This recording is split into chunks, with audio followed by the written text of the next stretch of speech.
পরবর্তী যে খবরের দিকে নজর রাখবো, কোটশিলার বড়রোলা গ্রামে আদিবাসী তরুণীর উপর পুলিশি অত্যাচারের অভিযোগ। সাসপেন্ড করা হলো কোটশিলা থানার ওসিকে। ঘটনা শুরু হয়েছিল বিভাগীয় তদন্ত এবং ঘটনা নিয়ে ব্যাপক চাঞ্চল্য ছড়িয়েছে পুরুলিয়ার প্রত্যন্ত বড়রোলা গ্রামে। অভিযোগ, বাড়িতে মদ রয়েছে এই দাবি করে প্রথমে তল্লাশি শুরু করে পুলিশ। এরপরেই অত্যাচার করা হয় ওই তরুণীকে। শুধু তাই নয়, তার বাড়িতে থাকা 40,000 টাকাও ছিনিয়ে নেয় পুলিশ, এমনটা অভিযোগ। মঙ্গলবার সন্ধ্যায় এলাকায় পৌঁছন পুরুলিয়ার সাংসদ জ্যোতির্ময় সিং মাহাতো। বিষয়টি জানাজানি হতেই সাসপেন্ড করা হয়েছে ওই থানার ওসি তুফান দাকে।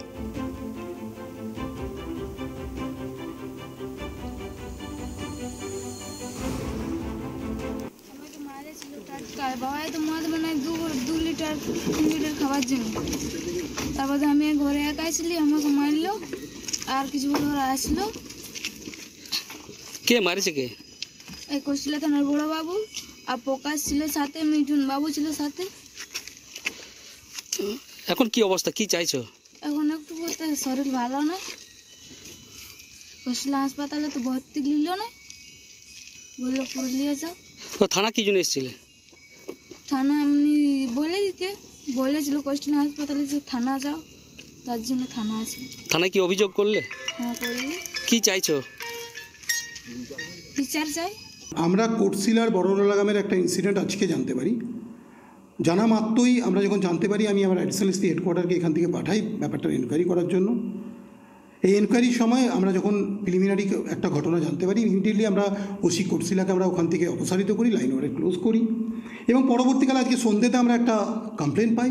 সেই কমপ্লেনের উপর বেশ করে আমরা স্পেসিফিক যে কমপ্লেন পেয়েছি তার উপর বেশ করে লিগাল অ্যাকশন নেওয়া হচ্ছে, আর আমরা ডিপার্টমেন্টাল এনকোয়ারিও স্টার্ট করেছি। এসে আমি যখন এদের বাড়িতে যাই, দেখে আমি অবস্থা দেখে আমার একদম খুব মানে চোখে জল চলে এলো। শুয়ে আছে সেই মেয়ে, একদম দেখতে পাচ্ছি। তাকে জিজ্ঞেস করলাম, প্রচণ্ড মেরেছে। গ্রামের লোক বলছে প্রচণ্ড মারধর করেছে। তার বাবা ধান বিক্রি করা এবং মোষ বিক্রি করা 40,000 টাকা ছিল, সেই টাকাকেও পুলিশ লোপাট করেছে। এবং তার বাড়িতে আরও কিছু জিনিসপত্র, সেগুলো লোপাট হয়েছে। চিকিৎসার জন্য হাসপাতালে নিয়ে আসে।